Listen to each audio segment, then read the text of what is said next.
Hello everyone, I hope you all are doing well and I wish you all the best. आपकी stock market की journey अच्छी जाए, आप अच्छे पैसे कमा पाओ guys. And thank you so much for watching my YouTube channel videos. So guys, आने वाला एक नया आईपीओ कैन एंटरप्राइजेज लिमिटेड का, तो चलिए उसकी बात कर लेते हैं। लेकिन उसके पहले आज देखा होगा आपने, बहुत सारी एक्सपायरी थी, Nifty, bank Nifty, Fin Nifty, this that. So लेकिन मेन निफ्टी इंडेक्स की बात करो, वैसे दूसरे भी मूवमेंट तो थी मार्केट में, लेकिन ट्रेडिंग करने में काफ़ी दिक्कतें आई होंगी। बट आई होप कि मतलब इतनी खास कोई मूवमेंट भी नहीं थी। बट एक्सपायरी जो थी वो कुछ खास नहीं रही। हालांकि उम्मीद बहुत लोगों को बहुत सारी थी, लेकिन आई होप जो ट्रेडिंग करते हैं उन्होंने कुछ पैसे कमाए होंगे guys. And yes, thank you so much for watching my YouTube channel videos. So चलिए अभी आईपीओ डिटेल्स देखते हैं कैन एंटरप्राइजेस का। तो आईपीओ डेट जो है वो 5 फरवरी 2025 से लेकर 7 फरवरी 2025 तक है। फेस वैल्यू 10 रुपये पर शेयर, प्राइस 94 रुपीज़ पर शेयर है। लॉट साइज 1200 शेयर्स का है। टोटल इशू साइज 88,99,99,200 शेयर्स है। करीब 83 करोड़ 65 लाख रुपए कंपनी कलेक्ट करने वाली है इस टोटल इशू साइज से, जिसमें से 61,99,200 शेयर्स फ्रेश इश्यूज के माध्यम से आएंगे और उससे कंपनी 58 करोड़ 27 लाख रुपए कलेक्ट करेगी। और बाकी जो 27 लाख शेयर्स है वो ऑफर फॉर सेल के जरिए आएंगे, उससे कंपनी 25 करोड़ 38 लाख रुपए कलेक्ट करेगी। ये जो ऑफर फॉर सेल के जरिए जो पैसे कलेक्ट हो रहे हैं 25 करोड़ 38 लाख, वो प्रमोटर्स के पास जाएंगे सीधे सीधे, वो चाहे इन पैसों का जो भी यूज़ करे। और ये जो फ्रेश इश्यूज वाले पैसे हैं 58 करोड़ 27 लाख, वो कंपनी के अंदर यूज़ होंगे। ग्रोथ, डेवलपमेंट, एक्सपांशन, कर्जा चुकाना है या कुछ भी, मतलब मटेरियलिस्टिक, मतलब बिजनेस रिलेटेड जो भी मटेरियलिस्टिक परचेजिंग करनी हो, वॉट एवर, वो प्रमोटर्स मैनेजमेंट उसका बेस्ट डिसीजंस लेंगे गाइस। बेसिस ऑफ अलॉटमेंट 10 फरवरी 2025, इनिशिएशन ऑफ रिफंड्स 11 फरवरी 2025, credit of shares to demat वो भी 11 फरवरी 2025, लिस्टिंग डेट 12 फरवरी 2025, cut off time for UPI mandate confirmation शाम को 5 बजे 7 फरवरी 2025 है। Issue type fix price issue IPO, listing जो है वो एनएसई एसएमई पे गाइस होगी। ये एक स्मॉल एंड मीडियम एंटरप्राइजेस का आईपीओ है, मेन बोर्ड आईपीओ नहीं है गाइस। जिसकी share holding pre issue 1 crore 83 lakh 66,280, share holding post issue 2 crore 45 lakh 65,480 है।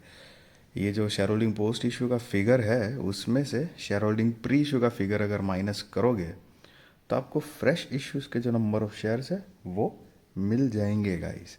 And market maker portion 4,45,200 shares Giriraj stock broking private limited के बिहाफ पे अलग से रखे गए हैं।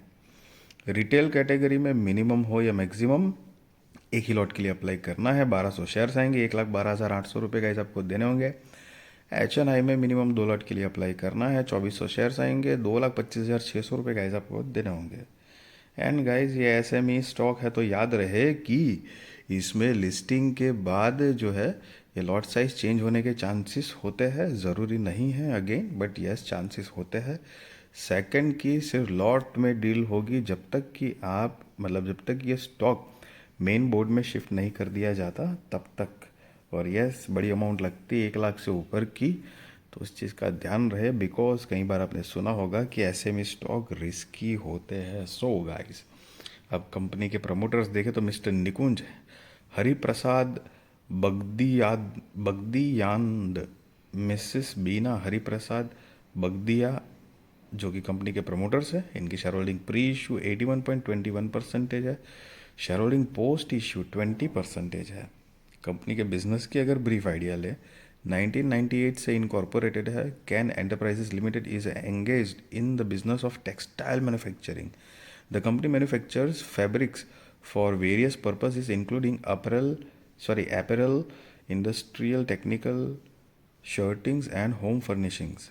The company is into manufacturing of Greek fabrics. They utilize third-party manufacturing services for the production of Greek fabric on a job work basis, located in and around Ichalkaranji, Maharashtra, a key fabric weaving hub to enhance their manufacturing capacity. So guys, basically Maharashtra based company है and textile industry में काम करती है, मतलब उसके related business है. The company's business model focuses on quality and customer satisfaction, supplying regular and sustainable Greek and finished fabrics on an order-to-order basis. The product range includes Greek dyed, printed, and RFD, PFD fabrics. The company has two manufacturing units, both located in Sri Lok Taluka near Ichal Karanji and covering a combined area of approximately 50,000 square feet and equipped with the necessary machineries.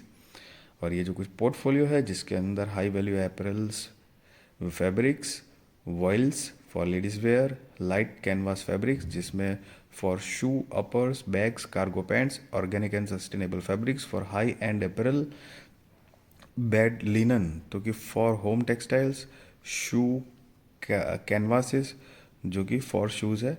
और 31 दिसंबर 2024 के according company के पास तो total 228 लोगों की permanent employ की team है जो कि अलग अलग डिपार्टमेंट में काम करती है. साथ में कुछ कंपनी की कॉम्पिटिटिव स्ट्रेंथ दी गई है. एंड अब अगर कंपनी के फाइनेंशियल्स यहाँ पर देखें तो 31 मार्च 2022, 23, 24 एंड 30 नवंबर 2024 के फाइनेंशियल्स गाइज दिए हुए हैं. गाइज ये सारे फिगर करोड़ में है जो कि आप यहाँ पर नीचे पढ़ सकते हो. अमाउंट इन करोड़ लिखा हुआ है. एंड 30 नवंबर 2024 का फाइनेंशियल्स हम नहीं काउंट करेंगे क्योंकि वो फुल ईयर का नहीं है. सो ईयर ऑन ईयर बेसिस पे 31 मार्च 2022, 23, 24 चलिए देखते हैं कंपनी ने क्या प्रोग्रेस किया है. Sorry guys. सो असेट जो है देखो बढ़ रही है, रेवेन्यू भी ग्रोइंग मोड में है, प्रॉफिट आफ्टर टैक्स वो भी बढ़ रहा है, नेटवर्थ ग्रोइंग मोड में है, रिजर्व एंड सरप्लस वो भी ग्रोइंग मोड में है, एंड टोटल बोरोइंग्स वो भी बढ़ रही है गाइज. 41 करोड़ से 47 करोड़ रुपए के आसपास हुई है. मोटा मोटी बात करें गाइज तो एक कंपनी का देखो रेवेन्यू, प्रॉफिट ये दोनों चीज़ें एक डिसेंट ग्रोथ में है. असेट, नेटवर्थ, रिजर्व्स ये भी एक डिसेंट वे में ही है. सो ठीक ठाक है कंपनी का परफॉर्मेंस. ना ही इतना मतलब सुपर आउटस्टैंडिंग टाइप का भी नहीं है और कुछ ख़राब भी नहीं है. कंपनी का मार्केट कैप 230 करोड़ रुपए के आसपास का है. So as you know guys कि एसएमई कंपनी है. So ROE 19.90%, ROC 51.52%, debt to equity 0.09, RONW 19.90%, PAT margin 2.22, price to book value 3.85, EPS pre-IPO 4.86, post-IPO 5.82, PX pre-IPO 19.34, post-IPO 16.16 है. एंड ये जो नोट है EPS pre-IPO एंड post-IPO कैसे calculate किया है वो यहाँ पर लिखा हुआ है. अब अगर कंपनी के ऑब्जेक्ट ऑफ इश्यू की बात करें, IPO लाने की वजह, तो उसमें unidentified acquisitions in India and abroad, purchase of new machinery, capital expenditure for renovation of both manufacturing facilities, and चौथा जो है वो to meet working capital requirements. So guys, just be responsible trader, be responsible investor, value your money guys. And yes, I really wish you all the best. आपकी stock market की journey अच्छी जाए, आप अच्छे पैसे कमा पाओ गाइस. एंड गाइस किसी भी तरह का बाय और सेल रिकमेंडेशन मैं नहीं दे रहा हूँ, वो आप अपने, और ना ही मैं आपको ये बता रहा हूँ कि आप IPO में अप्लाई करो या ना करो. वो आप अपने रिस्क रिसर्च फाइनेंशियल एडवाइज़र को पूछ कर करना. But yes, opinion point of view मैं आपके साथ शेयर करता हूँ. सो कंपनी की बात करें तो देखो प्रमोटर्स की होल्डिंग जो है ना पोस्ट, वो थोड़ी मुझे पसंद नहीं आई. बाकी ठीक ठाक है, डिसेंट है. End of course SME company है तो वो एक थोड़ा सा रिस्क तो रहता ही है कि मार्केट कैप के हिसाब से बहुत छोटी कंपनी होती है.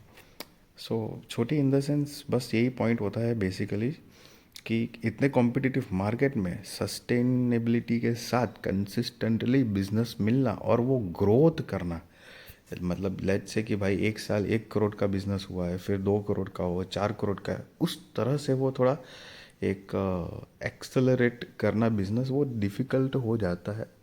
So it is like that. But anyways देखते हैं आगे कंपनी क्या परफॉर्मेंस देती है.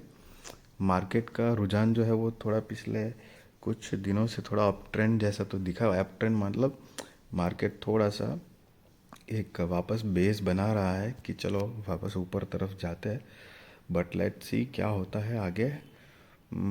यस, वीडियो अच्छी लगी तो ज़रूर लाइक शेयर सब्सक्राइब करिए, आपके सारे कॉन्टैक्ट के साथ भी मेरी वीडियो चैनल शेयर करिए ताकि उनकी भी स्टॉक मार्केट की जर्नी और भी ज़्यादा कॉन्फिडेंट, सक्सेसफुल और अवेयर हो पाएगा। Guys, thank you so much for watching this video.